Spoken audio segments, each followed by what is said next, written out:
Bíblia narrada Gênesis.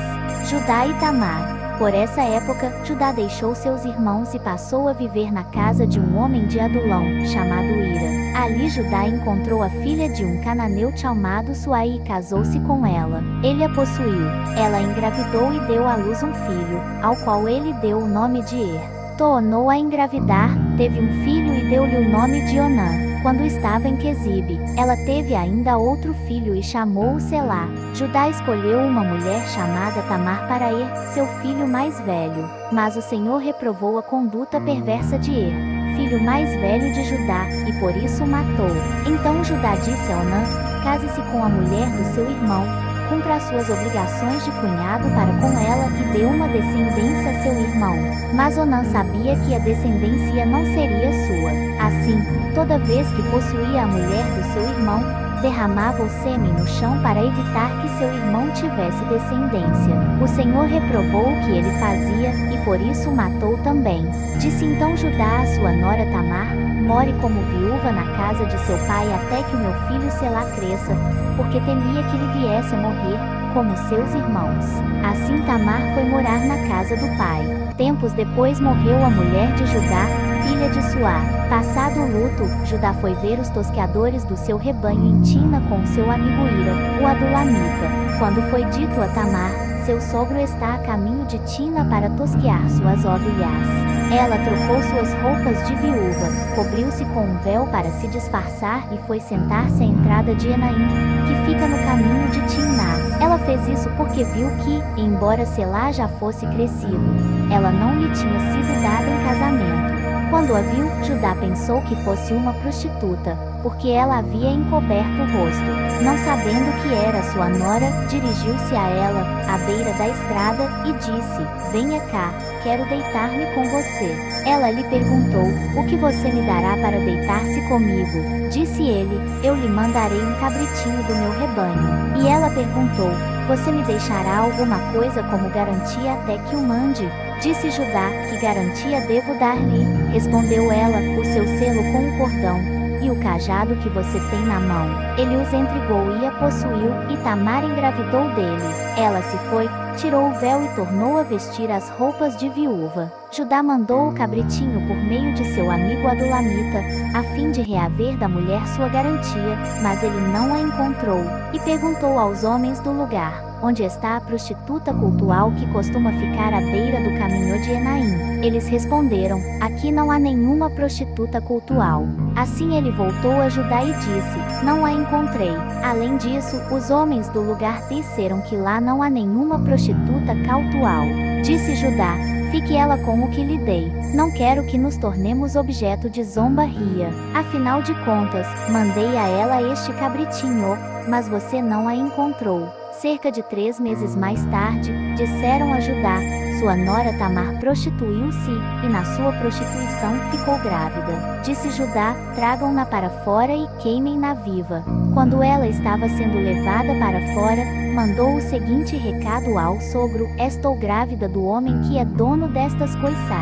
E acrescentou: veja se o Senhor reconhece a quem pertencem este selo, este cordão e este cajado. Judá os reconheceu e disse: ela é mais justa do que eu, pois eu devia tê-la entregue a meu filho Selá. E não voltou a ter relações com ela. Quando lhe chegou a época de dar à luz, havia gêmeos em seu ventre. Enquanto ela dava à luz, um deles pôs a mão para fora. Então a parteira pegou um fio vermelho e amarrou o pulso do menino, dizendo: este saiu primeiro.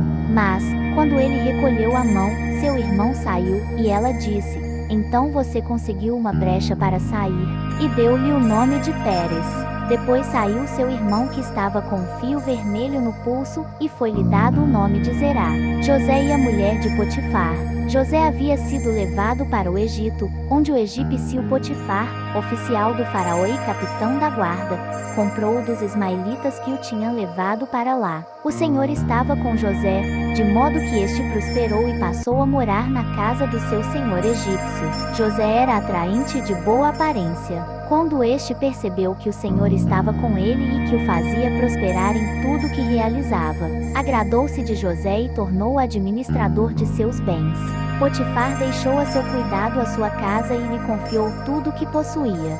Desde que o deixou cuidando de sua casa e de todos os seus bens, o Senhor abençoou a casa do egípcio por causa de José. A bênção do Senhor estava sobre tudo que Potifar possuía, tanto em casa como no campo. Assim, deixou ele aos cuidados de José tudo o que tinha e não se preocupava com coisa alguma, exceto com sua própria comida. E, depois de certo tempo, a mulher do seu senhor começou a cobiçá-lo e o convidou: venha, deite-se comigo. Mas ele se recusou e lhe disse: meu senhor não se preocupa com coisa alguma de sua casa, e tudo o que tem deixou aos meus cuidados. Ninguém nesta casa está acima de mim. Ele nada me negou, a não ser a senhora, porque é a mulher dele. Como poderia eu, então, cometer algo tão perverso e pecar contra Deus? Assim, embora ela insistisse com José dia após dia, ele se recusava a deitar-se com ela e evitava ficar perto dela. Um dia ele entrou na casa para fazer suas tarefas, e nenhum dos empregados ali se encontrava. Ela o agarrou pelo manto e voltou a convidá-lo: vamos, deite-se comigo. Mas ele fugiu da casa, deixando o manto na mão dela. Quando ela viu que, ao fugir, ele tinha deixado o manto em sua mão, chamou os empregados e lhes disse: vejam, este hebreu nos foi trazido para nos insultar. Ele entrou aqui e tentou abusar de mim, mas eu gritei. Quando me ouviu gritar por socorro, largou seu manto ao meu lado e fugiu da casa. Ela conservou o manto consigo até que o senhor de José chegasse à casa. Então repetiu-lhe a história: aquele escravo hebreu que você nos trouxe aproximou-se de mim para me insultar. Mas, quando gritei por socorro, ele largou seu manto ao meu lado e fugiu. Quando seu senhor ouviu o que a sua mulher lhe disse: foi assim que o seu escravo me tratou, ficou indignado. Mandou buscar José e lançou-o na prisão em que eram postos os prisioneiros do rei. José ficou na prisão, mas o Senhor estava com ele e o tratou com bondade, concedendo-lhe a simpatia do carcereiro. Por isso o carcereiro encarregou José de todos os que estavam na prisão, e ele se tornou responsável por tudo que lá sucedia. O carcereiro não se preocupava com nada do que estava a cargo de José, porque o Senhor estava com José e lhe concedia bom êxito em tudo que realizava. O chefe de vinhos e o padeiro. Algum tempo depois, o copeiro e o padeiro do rei do Egito fizeram uma ofensa ao seu senhor, o rei do Egito. O faraó irou-se com os dois oficiais, o chefe dos copeiros e o chefe dos padeiros, e mandou prendê-los na casa do capitão da guarda, na posição em que José estava. O capitão da guarda os deixou aos cuidados de José, que o servia. Depois de certo tempo, o copeiro e o padeiro do rei do Egito, que estavam na prisão, sonharam. Cada um teve um sonho, ambos na mesma noite, e cada sonho tinha sua própria interpretação.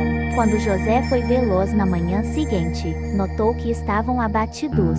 Por isso perguntou aos oficiais do faraó, que também estavam presos na casa do seu senhor: por que hoje vocês estão com um semblante triste?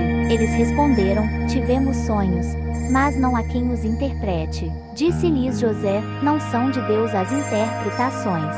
Contem-me os sonhos. Então o chefe dos copeiros contou o seu sonho a José: em meu sonho vi diante de mim uma videira, com 3 ramos.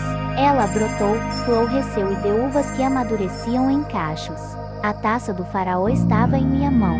Peguei as uvas, e as espremi na taça do faraó, e a entreguei em sua mão. Disse-lhe José: esta é a interpretação, os 3 ramos são 3 dias. Dentro de 3 dias o faraó vai exaltá-lo e restaurá-lo à sua posição. E você servirá a taça na mão dele, como costumava fazer quando era seu copeiro. Quando tudo estiver indo bem com você, lembre-se de mim e seja bondoso comigo. Fale de mim ao faraó e tire-me desta prisão, pois fui trazido à força da terra dos hebreus, e também aqui nada fiz para ser jogado neste calabouço. Ouvindo o chefe dos padeiros essa interpretação favorável, disse a José: eu também tive um sonho. Sobre a minha cabeça havia 3 cestas de pão branco. Na cesta de cima havia todo tipo de pães e doces que o faraó aprecia, mas as aves vinham comer da cesta que eu trazia na cabeça. E disse José: esta é a interpretação, as 3 cestas são 3 dias. Dentro de 3 dias o faraó vai decapitá-lo e pendurá-lo numa árvore, e as aves comerão a sua carne. 3 dias depois era o aniversário do faraó e ele ofereceu um banquete a todos os seus conselheiros. Na presença deles reapresentou o chefe dos copeiros e o chefe dos padeiros. O instaurou a sua posição o chefe dos copeiros, de modo que ele voltou a ser aquele que servia a taça do faraó. Mas ao chefe dos padeiros mandou enforcar, como José lhes dissera em sua interpretação. O chefe dos copeiros, porém, não se lembrou de José, ao contrário, esqueceu-se dele.